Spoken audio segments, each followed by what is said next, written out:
Welcome to Life on the Moose. In this episode, we're going to start installing tongue and groove pine on the interior walls of the off-grid tiny cabin and finish prepping the drywall we hung last time. So sit back and enjoy, and be sure to click on that subscribe button below so you never miss what's coming next. Well, let's get hammering on this nice pretty pine right there. Tongue and groove.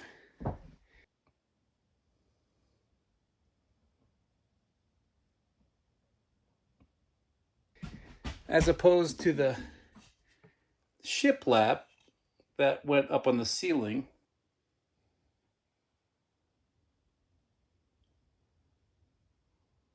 Surprisingly, not much difference in money.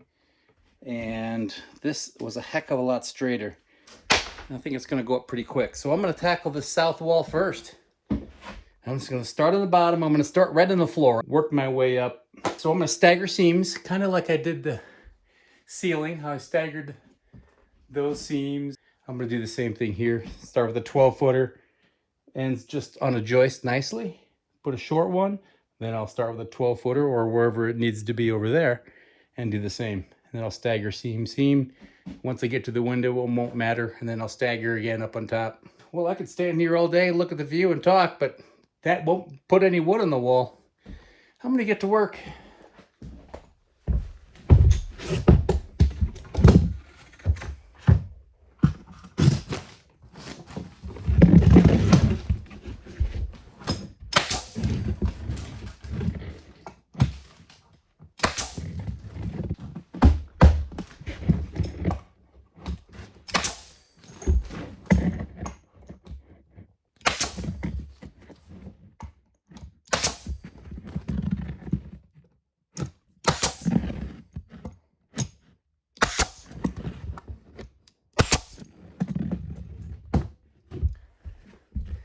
Okay, one thing I'm going to point out when you're doing tongue and groove, I am not going to nail the top of this board until I get the next one on.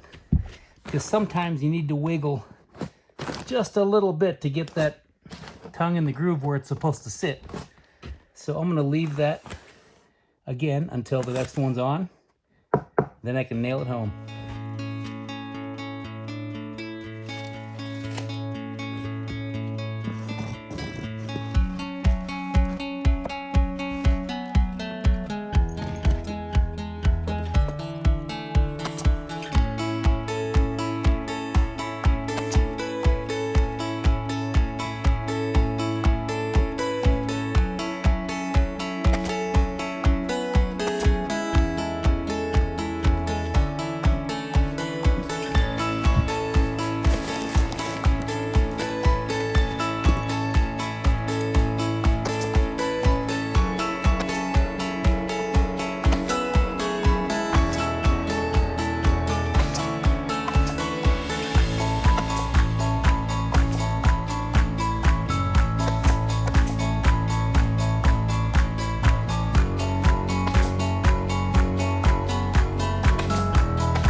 Okay, I'm going to point something out here. This is not on the stud. I'm not concerned for a couple of reasons. Number one, there's never going to be any real pressure in or out. So it's not like this is going to be on a roof or a floor where you're going to have load. It's just sitting there. Number two, with the tongue and groove action, this next one is going to lock it in together, into place again. So this won't be able to move at that very tip. So it's all going to be good.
I wanted to show you this.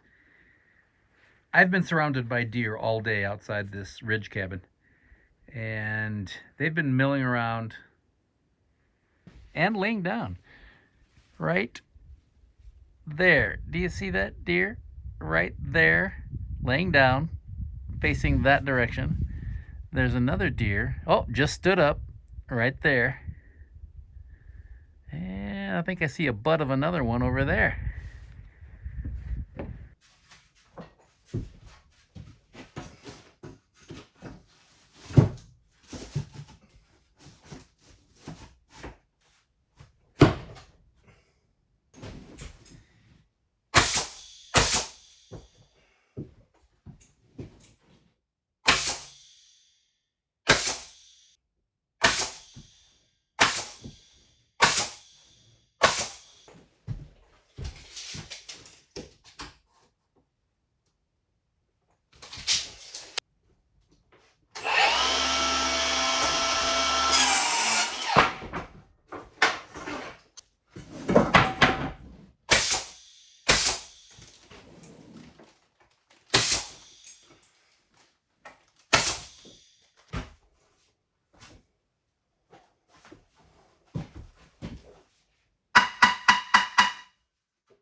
And now the sun's shining. If I haven't mentioned it yet today, thanks for watching Life on the Moose. I really appreciate it. Well, what do you think? Not bad. Gosh, I think it looks fantastic. I'm a little partial, but no, I think it looks great. That's the difference between regular pine and the blue stuff. They're both beautiful. I think if we were to put the blue pine everywhere, that'd be just too much. Too much busyness, too much visual texture, if you will. Speaking of visual texture, you see that? See, it was snowing just a second ago and blowing 40 miles an hour. Not kidding. Blew some lumber around outside that I had stacked temporarily. Can you see that? 70 degrees. It's warm in here. Lots of solar heat coming in right now. It's very warm in here. Yeah, the tape is looking okay. It's kind of hard to tell yet. Probably won't know until I give it a good sanding. But so far, so good. I appreciate you watching me put up some wood siding. It was fun. I suggest you buy a piece of land and build a cabin. You won't be disappointed. I'm not out of gas, but I'm out of air. I'm always out of something. I gotta get some air in this tank. I gotta get some food in my belly. It's about dinner time. Actually, what I might do, come to think of it, instead of lugging this compressor down the mountain again, I think I'm just gonna fire up that generator. It's real nice out there now. It's very warm. I think the chance of snow is gone. It's almost all blue sky. So I'm going to try to get that fired up to get this fired up.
When I left the cabin down below, it was 20 degrees outside.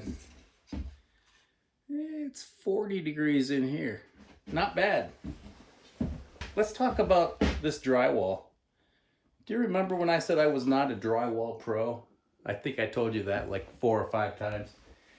I'm going to say it one more time. I'm not a drywall pro.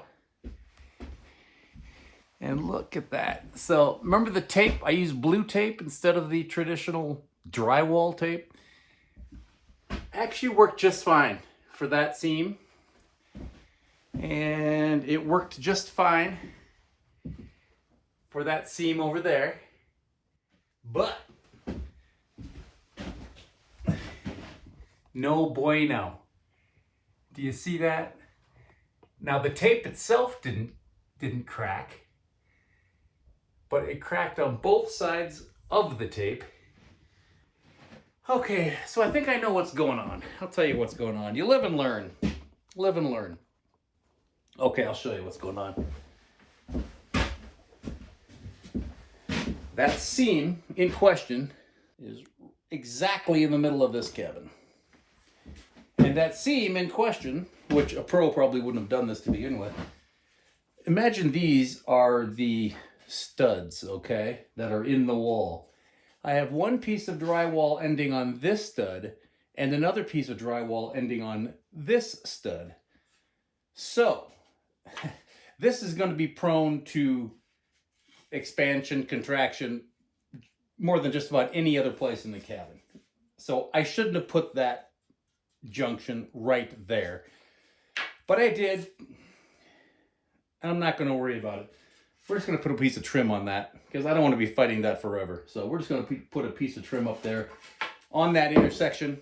No one will ever know but me and, well, the 100,000 or so watching this, you know, or 7, however many.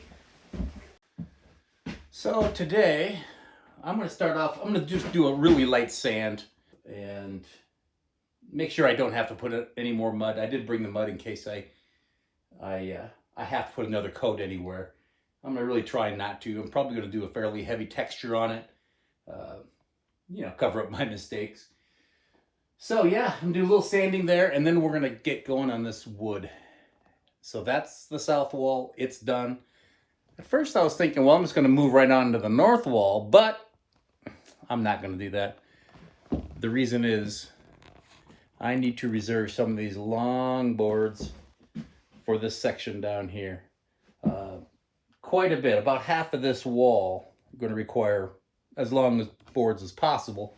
Whereas this one, hardly any, none, until we get 2 or 3 of them above the door, and that's about all the full length boards required. So I'm going to save the short ones. Rule of thumb for any sort of work like this, do the long material first. You can always piecemeal little things together that you have to cut off the long stuff for the short stuff. So, okay, I'm going to get some sanding done on this drywall.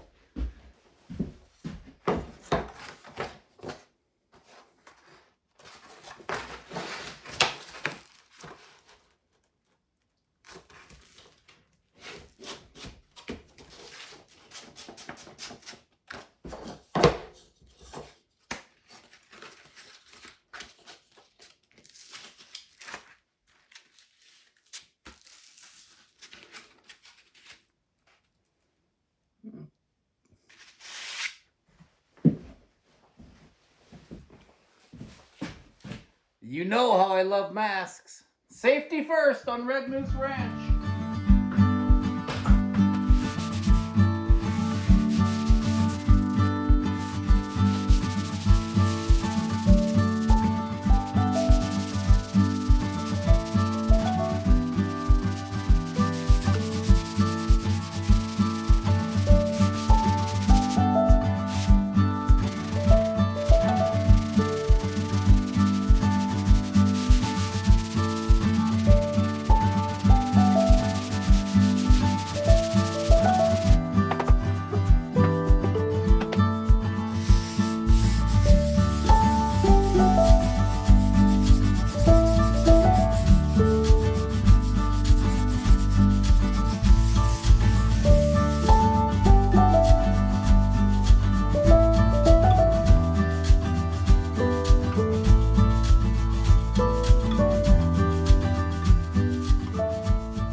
Okay, one thing I do know. Notice how, here, let's stand back. I don't know if you can see these, how they look cloudy as opposed to down here where they look blotchy. You want them to look cloudy. You also want to do this barehanded if you can, especially when you're doing it by hand. Yeah, obviously the pros use electric sanders and whatnot. And generally, if you can't feel a ridge or anything, you're good to go. So I'm going to just sand these lightly. The nail holes all look good. I might put one small coat above the tape, but that's it. We're getting close.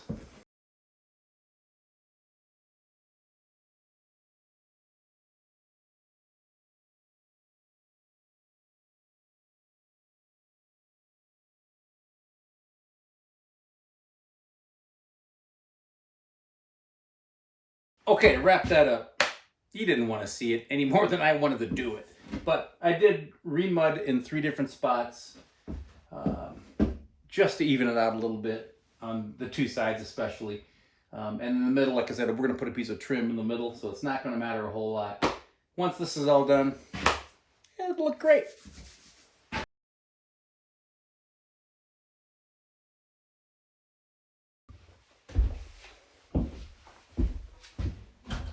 I know I'm not wearing my mask. There's only about 3 minutes of sanding to do. And this will be wrapped up. I'll be fine.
Okay, that little project is finished.